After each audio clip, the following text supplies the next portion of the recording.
Jèon Doe, the frontman of Jèon Doe and the Burglars, had a feverish passion for his music that propelled the band into stardom, but it was that same passion that just as quickly nearly drove Jèon and the Burglars to rock bottom.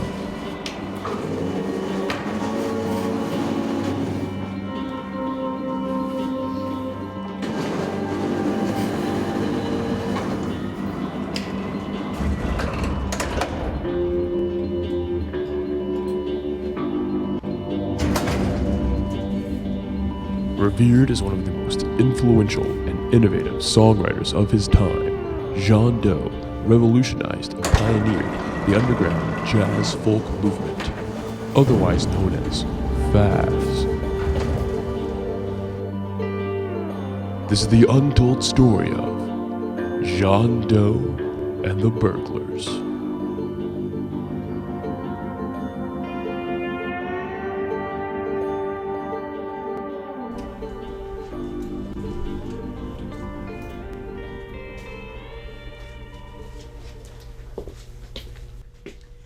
We can take you to the top, John.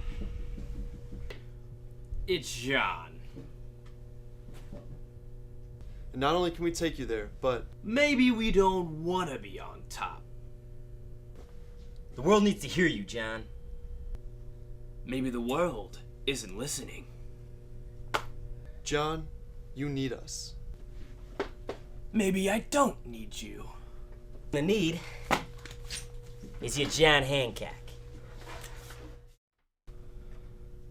You'll never get my Jèon Hancock. I'd rather spill my own blood before I let my poetry be tarnished by you tasteless fools.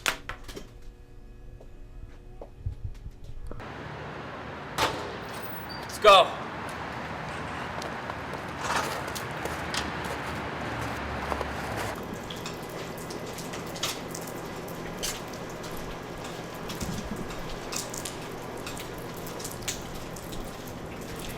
Hey, I got the call from a few labels while you were in there. It was Capital, Interscope. Call him back. No meetings. Actually, better yet, don't call him back.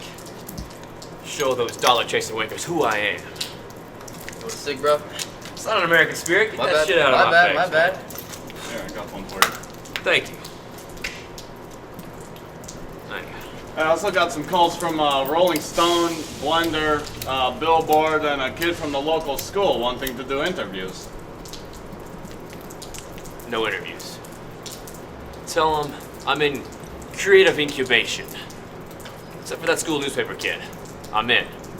Surely his soul can't be corrupted by corporate America yet. Let's get out of here.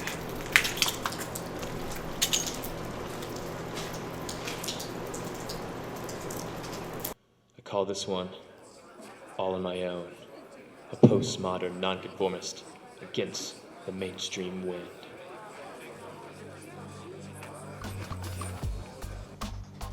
Oh, man, it was insane. We went from scrounging around change in between the cushions of the van just to get double cheeseburgers at the McDonald's. And next thing I know, we're looking at $1 million contracts and taking calls from the Rolling Stones. It was nice. Well, first time I heard John play at the Brew Rooster, it was like lovemaking with a guitar. Mine eyes had not heard such euphoria, brophoria, if you will. And after the show, I bought Jean a drink, but of course it wasn't a PBR, so he freaked out. But I played him a Melodicas solo. It was so melodic that we just both just broke down and wept together in each other's arms. It was beautiful.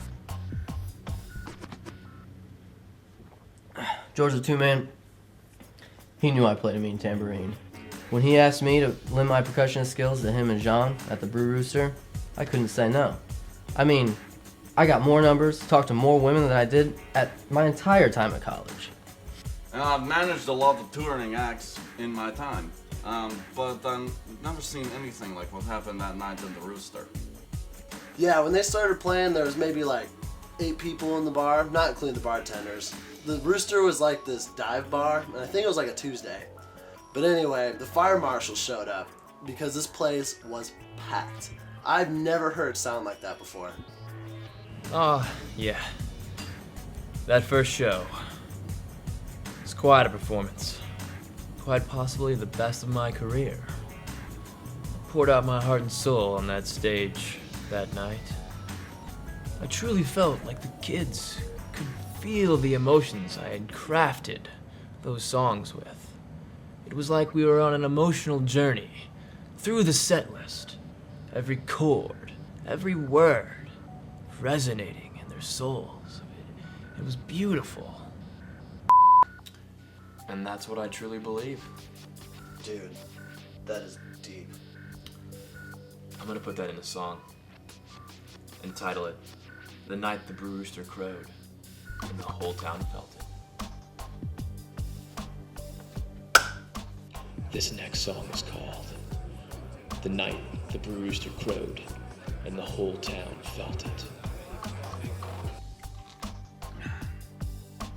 John's songs were, being downloaded, text messaged, on the Twitter, Facebook, MySpace. They were, being transferred and covered by almost everybody, and even on the YouTube there. And I think Jèon Doe and the Burglars website had almost like 20 million hits or something. It was really incredible. Yes, I heard what you said, good sir. But I want you to get this through your thick skull. Jèon Doe and the Burglars are signing no contract. You want us to take some time to think about it? Well, I got some news for... Listen here, you tool bag. I'd rather spend 10 years in a Mexican prison before I sign my musical art away to your crooked label. I'm an artist, not a puppet. Go to hell.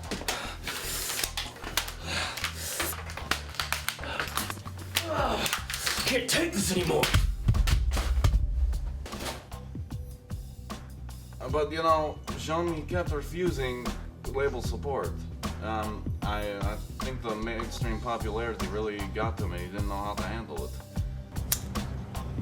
Yeah, man, I mean, John, he just couldn't handle the pressure. I mean, he was so worried about selling out. He did not want to give in to the mainstream publicity that was just being offered to him. All I was trying to tell him was, I just want to play some music. Maybe have a little extra money after the show to get some grub, you know?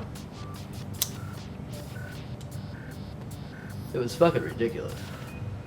I think we realized Jèon had finally lost it when we played our Chicago show. Bud Light! What the fuck is this crap? Fucking pricks. We had to beg Jèon to even play it, and when the event coordinator got Budweiser instead of PBR, Jèon just flipped shit. Dude, Jèon, he was wigging out. I mean, really wigging out. He was totally messing with my vibe. All I wanted to do was just play some music, and I couldn't even enjoy playing the tambourine anymore. You know I love Jèon, but I just couldn't deal. I wasn't digging it. At some point, it's like, I'm not one to support selling out, but having an actual tour bus and money in our pockets would be nice. And it got to the point where we could sign with any independent label of our choosing, and they wouldn't mess with the creative process, but Jèon wouldn't allow it.